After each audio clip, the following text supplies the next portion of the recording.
Talafou and welcome back to our English Bulletin. Tonight, headlines: Samoa state of emergency has been extended to the 14th of March. Plans are underway to shift the Olomanu Juvenile Detention Center to Tanumalala. And the flooding of local market with taro has become a growing concern for farmers and sellers alike.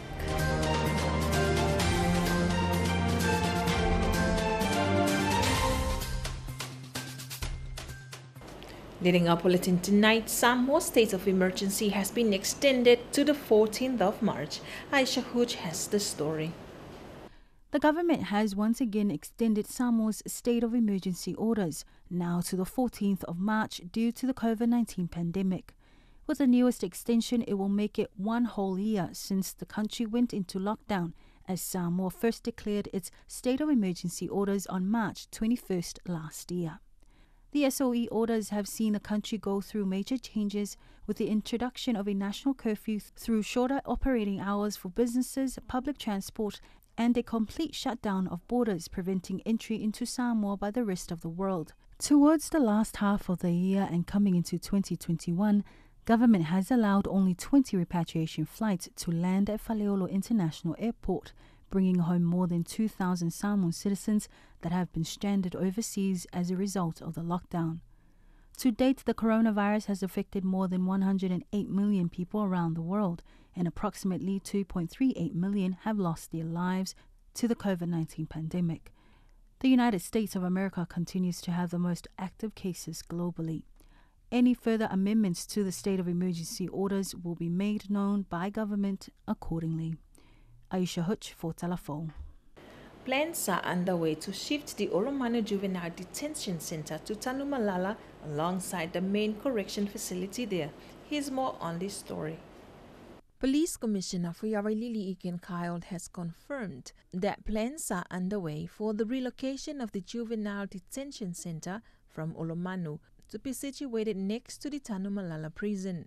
The 9.6 million Tala Juvenile Center was set up with the aim of separating the youth offenders from the hardened adult criminals. However, to date, there are no minors incarcerated at this detention center. None in Olomouc. There's only one juvenile, and he's here. And this is probably the safest place to have him here. Olomanu, I don't know if you've been to that detention center there, Mamau Ikua. And anything can happen back there. Kitfongi or Kitfongi don't really work back there. The power is it, the water's like that. So there's safety or Kamiki there. I will not be comfortable having a juvenile over there, at least here. Police Commissioner for Yawailili told Talafou that the center at Olomanu is instead being used for agricultural rehabilitative programs for the prisoners. The biggest problem with the full utilization of the center is its inaccessibility and the distance to reach it. And then we'll build something else for them, hopefully around here, so we can manage a little bit better. Elelea Olomanu right now, they're doing a lot of farming over there. The adults are farming, and we get some of our produce from there. And all of the stuff that we do here, the cows, the pigs, the chickens, the maukengi, the kalo me uma, is to feed the prisoners. There is currently one juvenile offender being incarcerated at the Tanumalala prison. The minor is kept in isolation from the rest of the prison population. Rosalia Sitifano for Talafou. The flooding of the local market with taro has become a growing concern for farmers and sellers alike. Francis Azuluwengalepa filed this report. Local farmers are becoming concerned with the increasing number of taro flooding the local markets and forcing the lowering of taro prices. Taro sellers at the market told Talafou the difficulties they are facing in trying to make a profit when there is so much of the product available for sale. In following with one of the basic economic laws, the surplus of taro available has far exceeded the demand of it locally and internationally, therefore creating the major drop in the price that taro farmers and sellers alike can hope to sell their taro for just to break even. Today, a bag of taro that would normally sell at 20 tala has been halved in price to 10 tala, so that it can be enticing to buyers who will otherwise buy from another taro seller. Samoa farmers are therefore looking to government to provide a solution to their taro issue. The farmers at the market are praying a change in their favor would come sooner than rather later. Francis Azuluwengalepa for Talafou.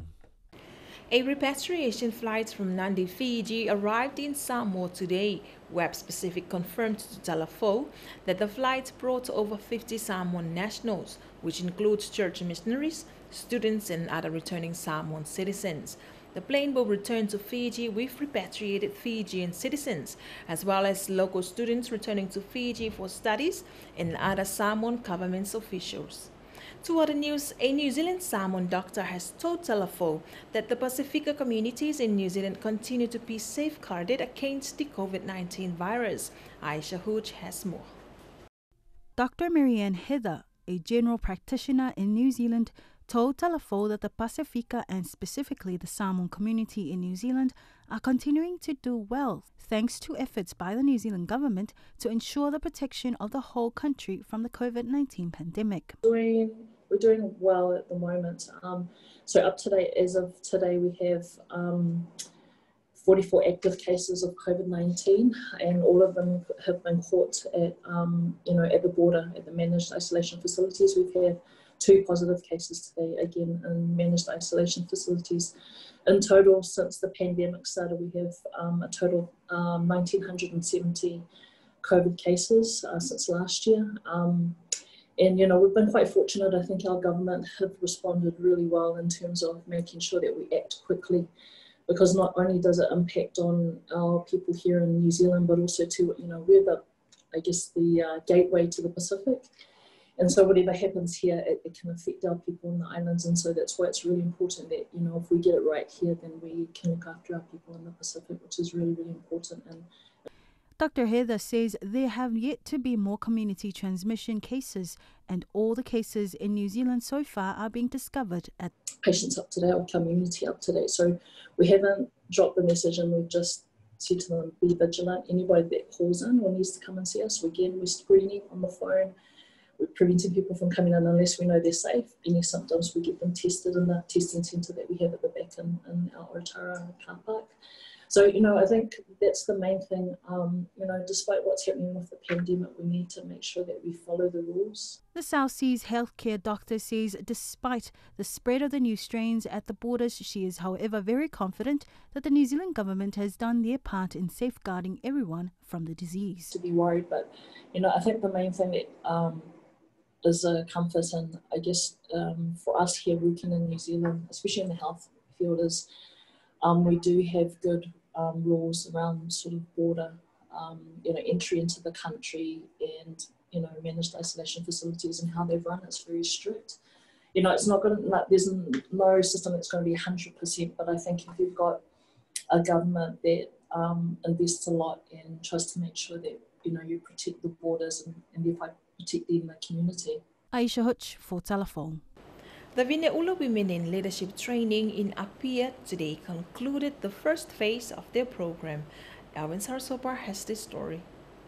The well-attended Apia Village training aims to make women realize the value of their contributions in the development of their community. The president of the Vineula Committee, Eletino Vinepa Seumanutafa, told Talafou. The training component of this program has boosted the confidence of the women of their community to further hone into their leadership qualities and roles, not only as an individual, but also as an integral part of the family, cultural environment, and in developing the future leaders of the country. Talafou spoke to some of the participants who echoed the president's sentiments in how the training encouraged the building up of the women as individuals, as well as the combining of their skills to develop greater initiatives for their families and community. The Vineula Women in Leadership Training is funded by the Australian government. Alvin Sarsopa for Talafou. Samoa Stationery and Books pays homage for staff members' old school. Here's more on this story from Alvin Sarasopa. Samoa stationery and bookstores around Samoa acknowledged the educational institutions that the staff members had attended by having them wear the uniforms of their old schools.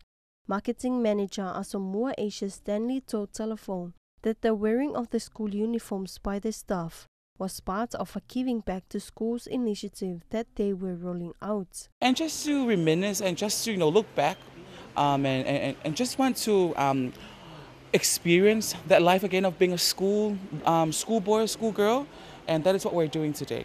And one of the most important things that we're doing today is the donation that we're giving back to the school. It's called Donate Back to Your School. That's the name of our event that we're doing today.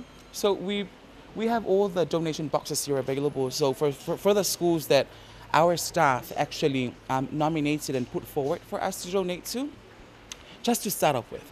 And so we have 8 schools here. All our staff actually attended these 8 schools. Asamoah explained that SAP's programs had created a nostalgic feeling for all the staff members involved. The catch is 5% of all the spending, whoever you want to give to. So you just buy anything from SAP, and then you put your receipt inside the donation boxes that we have made here available. And the 5% from your total receipt will be donated back to the school that you wish to donate to. Samoa Stationery and Books aims to make this program an annual event.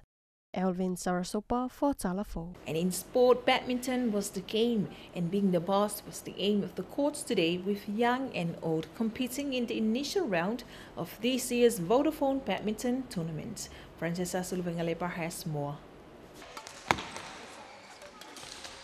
It was a fun-filled day today for both young and old alike at the Tuanai Mato multi-purpose gym, as the juniors and seniors battled in the round of robin of the Vodafone boss of the courts badminton tournament. As the seniors played the more competitive rounds, Talafou had the opportunity to talk to some of the young new upcoming badminton players. And so my life changed, so I continued my life with badminton. So I come to clinics to learn different techniques. So now I'm 11. Now I got used to it. The reason why I love playing this sport because it's to learn something new about it, and it's also good for your health. The young ones are passionate about the sport and are already looking ahead with the international arena in mind. The Samoa Badminton Federation that coordinated the tournament are impressed with the growing interest in the sport and are encouraged by the increasing number of registration this year. The boss of the courts badminton tournaments, junior and senior brackets, will be competing in singles, in doubles and mixed discipline. Francis Sulvengalepa for Talafou. And that concludes our Talafou for tonight. Thank you so much for watching. Have a safe weekend. O tatu Talafou namle ne fiafi fa fitai mai mo mai. Manuia le anga e tulia sa sapatita yao ai mole te minei to fasifua.